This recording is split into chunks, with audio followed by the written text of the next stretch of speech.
அன்னைக்கு சரியா மார்ச் 28, 2025 தெலுங்கானா ஸ்டேட்டில் மீன்பூர் அப்படிங்கிற ஒரு ஊரில் இரவு 2:30 மணியை நெருங்கிட்டு இருந்துச்சு. அப்போது சின்னையா அப்படிங்கிற ஒரு நைட் டியூட்டியை முடிச்சுட்டு தன்னோட தேர்வு வழியாக நடந்து போயிட்டு இருந்திருக்காரு. நைட் டியூட்டி முடிச்சுட்டு வந்த அவருக்கோ ரொம்பவுமே தூக்க கலக்கத்தில் கண்ணை முழிக்க முடியாதபடி நடந்து போயிட்டு இருந்திருக்காரு. ஊரே தூங்கிட்டு இருந்த நேரத்தில் ஒரு அலறல் சத்தத்தை கேட்டதுமே உதறி அடிச்சுக்கிட்டு ஓடி போய் பார்க்குறாரு. அங்கே போய் பார்த்த அவருக்கு மிகப்பெரிய அதிர்ச்சி காத்துட்டு இருந்திருக்கு. ஹாஸ்பிட்டலில் டாக்டர் சொன்ன அந்த ரிப்போர்ட்டில் நீங்கள் சாப்பிட்டதால எதுவுமே ஆகலை, அவங்க மேபி பாய்சன் சாப்பிட்ருக்கலாம் அப்படின்னு சொல்கிறாங்க. இதை கேட்ட அவங்களுக்கு நெஞ்சு வெடிச்சிருச்சுன்னே சொல்லலாம். கடைசியா அவரோட மனைவி, நான் தான் இந்த 2 கையால தான் நான் கொலை பண்ணேன், எனக்கு இடையூறா இருந்தாங்க, அதனால தான் நான் அவங்க 2 பேத்தையுமே கொன்னேன் அப்படின்னு சொல்லிட்டு வாக்குமூலம் கொடுத்துருக்காங்க. ஹலோ மீடியா டிஎஸ்டி, அன்னைக்கு அப்படி என்னதான் நடந்துச்சு வாங்க இன்னைக்கு வீடியோல பார்க்கலாம். இன்னைக்கு ஒரு உண்மை சம்பவத்துடன் நான் உங்கள்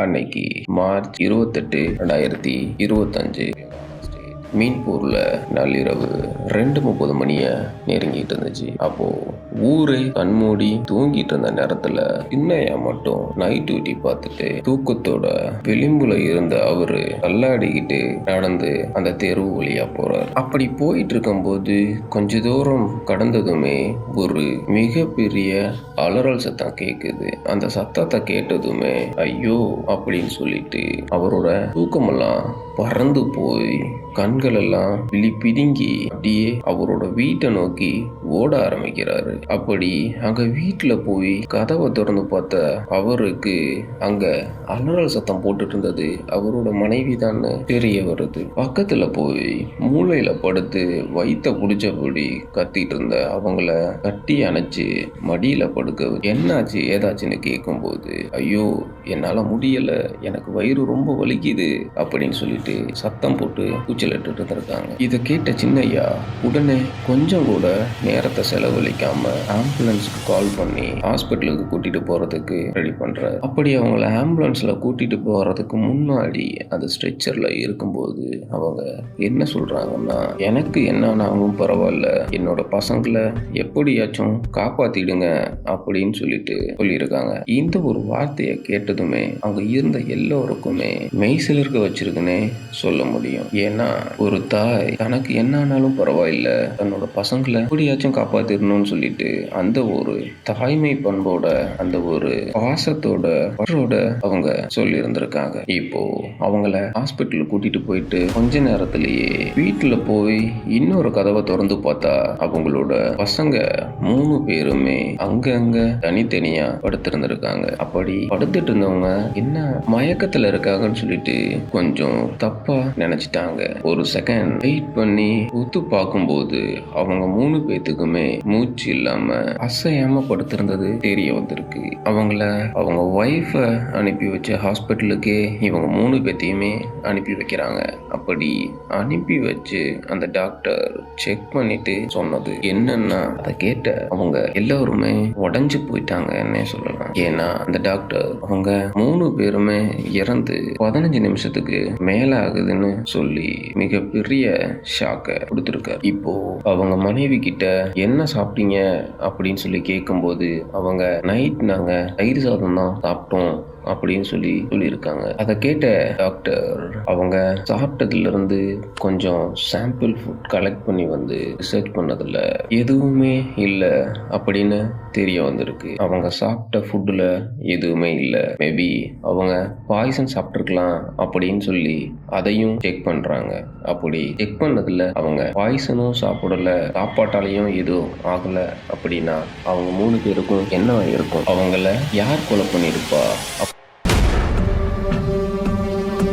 இப்போ அவங்க யாருன்னு சொல்லிட்டு டீட்டெயிலா பார்க்கலாமா? தெலுங்கானா ஸ்டேட் மீன்பூரை சேர்ந்தவர் தான் சின்னையா. அவருக்கு இப்போ 51 வயசு ஆகுது. அவரு பெருசா எதுவுமே படிக்கல. அவரு வாட்டர் டேங்கர் வேலையில பண்ணிட்டு வந்துட்டு இருந்திருக்காரு. ரஜிதா அப்படிங்கிறவங்களுக்கு வயசு 30. அவங்க பிரைவேட் ஸ்கூல்ல டீச்சரா வேலை பார்த்துட்டு வந்துட்டு இருக்காங்க. இவங்க 2 பேருக்குமே 2013 திருமணமாகும். இந்த திருமணம் ரஜிதாவுக்கு முதல் திருமணமாகவும் சின்னையாவுக்கு 2வது திருமணமாகவும் இருக்கு. ஏன்னா சின்னையாவோட முதல் மனைவி இறந்த நிலையில 20 வயசான ரஜிதாவை 2013 கல்யாணம் பண்ணியிருந்திருக்காரு. இவங்க 2 பேருக்குமே 3 பசங்க. மூத்த மகனான சாய் கிருஷ்ணாக்கு 12 வயசும், நடுமகளுக்கு மதுப்பிரியா 10 வயசும், கடைக்குட்டியான கௌதமுக்கு 8 வயசும் ஆகுது. கல்யாணமான நாள் முதல் இப்போ வரைக்குமே அவங்க 2 பேத்துக்குள்ள நல்ல வாழ்க்கை வாழல. ஏன்னா அவங்க 2 பேருக்கும் கிட்டத்தட்ட 20 வருடம் வயது வித்தியாசம். ஸோ அதனால அவரோட மென்டாலிட்டிக்கும் ரஜிதாவோட மென்டாலிட்டிக்கும் ஒத்து போகவே இல்லை. எந்த ஒரு விஷயத்திலையுமே கொஞ்சம் கூட ஒரு மகிழ்ச்சியான வாழ்க்கை அவங்க வாழவே இல்லை. ஸோ அந்த மாதிரி நடந்துட்டு இருந்த வேலையில தான் அக்டோபர் மாசம் 2024 ரஜிதாவோட ஸ்கூல் ஃப்ரெண்ட்ஸ் எல்லாம் சேர்ந்து ஒரு மீட்டப்காக அலுமினி மீட்னு சொல்லி வச்சிருந்திருக்காங்க. அந்த மீட்ல கிட்டத்தட்ட அவங்களோட சேர்ந்து ஸ்கூல்ல படிச்ச எல்லாருமே அந்த மீட்டப்ல கலந்துக்கிறாங்க. அப்படி கலந்துக்கிட்டு அவங்க எல்லாருமே தன்னோட பள்ளி பருவத்துல இளம் வயசுல என்னென்ன பண்ணிட்டு இருந்தாங்களோ அதையெல்லாம் அந்த ஒரு நாள்ல செலிப்ரேட் பண்ணி சந்தோஷமா மற்ற எல்லாத்தையும் மறந்துட்டு சந்தோஷமா இருந்திருக்காங்க. அப்படி அவங்க செலிப்ரேட் பண்ண அந்த ஒரு டேவை இந்த சந்தோஷம் இதோட முடிஞ்சிடக்கூடாது அப்படின்னு சொல்லிட்டு நம்ம எல்லாரும் கான்டாக்ட்ல இருக்கணும் அப்படின்னு அவங்க எல்லாரும் சேர்ந்து ஒரு வாட்ஸ்அப் குரூப் கிரியேட் பண்றாங்க. அப்படி கிரியேட் பண்ணதுல நார்மலா எல்லாருமே ஒரு கான்வர்சேஷன்ல போயிட்டு இருந்திருக்காங்க. அதுல 2 பேர் மட்டும் தனிமையா பிரைவேட்ல பேச ஆரம்பிக்கிறாங்க. அப்படி பேசின அவங்க அடிக்கடி மீட் பண்ணவும் ஆரம்பிக்கிறாங்க. அப்படி அவங்க 2 பேரும் நெருங்கி பழக ஆரம்பிக்கிறாங்க. அந்த பழக்கம் அவங்க 2 பேருக்கும் இடையில காதலா மாறு. இப்போ தன்னோட மனைவிய வயிறு வலின்னு மட்டும் சொல்லி ஹாஸ்பிட்டல்ல அட்மிட் பண்ண சின்னையாவோட இந்த ஒரு சம்பவம் தன்னோட 3 பசங்களுமே இறந்த நிலையில இது ஒரு மர்டர் கேஸா இப்போ மாற ஆரம்பிச்சிருக்கு. அதனால அந்த லோக்கல் போலீஸ் உடனே அந்த ஹாஸ்பிட்டலுக்கு வந்து அவங்க இன்வெஸ்டிகேஷனை ஸ்டார்ட் பண்றாங்க. அப்படி ஸ்டார்ட் பண்ண அவங்க மேபி சின்னையா தான் இந்த கொலையை பண்ணியிருக்கணும் அப்படின்னு சொல்லிட்டு அவரை கூட்டிட்டு போய் இன்வெஸ்டிகேட் பண்றாங்க. அவரு நான் இந்த மாதிரி அங்க வீட்டுல சாப்பிட்டதுமே நான் நைட் டியூட்டிக்கு கிளம்பி போயிட்டேன். நான் வேலையை முடிச்சுட்டு வீட்டுக்கு வரும்போது மணி 2:30 இருக்கும். அங்க ரொம்பவுமே அலறல் சத்தம் கேட்டதுமே வீட்டுக்கு ஓடி போய் பார்த்ததும் இந்த மாதிரி இருந்தது அப்படின்னு சொல்லியிருக்காரு. இப்போ போலீஸ் வயிறு வலியில துடிச்சிட்டு இருந்த தன்னோட மனைவி ரஜிதாவை விசாரணை பண்றாங்க. அப்படி விசாரணை பண்ணதுல இதுவரைக்கும் எல்லார்கிட்டையும் நல்லா பேசிட்டு இருந்த ரஜிதாவோட வாய்ஸ் டோன் இப்போ டோட்டலா டிஃப்ரெண்டா. ஏன்னா அந்த தயிர் சாதத்தை சாப்பிட்டு வயிறு வலி அப்படின்னு சொல்லி சொன்னதெல்லாம் ஒரு பொய்யான நாடகம் ஒன்று வெளிச்சத்துக்கு வந்திருக்கு. போலீஸ் இன்வெஸ்டிகேஷன்ல அவங்களுக்கும் சின்னையாவுக்கும் கொஞ்சம் கூட ஒத்து போகவே இல்லை. அதனால தான் என்னோட ஸ்கூல் ஃப்ரெண்டான சிவகுமாரை பேச ஆரம்பிச்சு அது எங்களுக்குள்ள காதலா மாறி நாங்க கல்யாணம் பண்ணிக்கலாம் அப்படின்னு சொல்லி ஒரு முடிவு எடுத்தோம். அப்படி முடிவு எடுக்கும்போது உனக்கு தான் ஆல்ரெடி கல்யாணம் ஆகி 3 பசங்க இருக்காங்களே எப்படி அப்படின்னு சொல்லி கேட்கும்போது கல்யாணம் பண்ணிக்கணும் அப்படின்னா நீ மட்டும் வா அப்படின்னு சொல்லிட்டு சிவகுமார் சொல்லியிருக்காரு. அதற்காக தன்னோட 3 பசங்களையுமே தன்னோட கையால வாயில துணியை வச்சபடி துடிக்க துடிக்க கை கால்லாம் உதறினபடி அந்த பசங்க துடிச்சு இறந்து போயிருக்காங்க.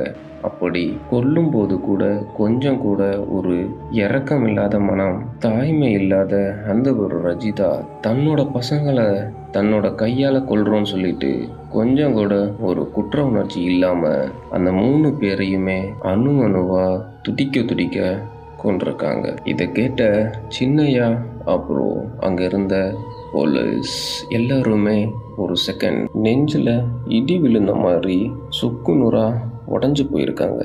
ஏன்னா அம்மா அப்படிங்கிறவங்க தன்னோட பசங்களுக்கு எந்த ஒரு கஷ்டமுமே வந்துடக்கூடாது அப்படின்னு சொல்லிட்டு ஒரு மிக பெரிய உயர்ந்த எண்ணம் கொண்டவங்க. அன்பு இது எல்லாமே சுக்கு நூறா உடஞ்சி போய் ஒரு கல் நெஞ்சமா தன்னோட பசங்களை தானே கொலை பண்ணிட்டு அதை தைரியமா சொல்லியிருக்காங்க.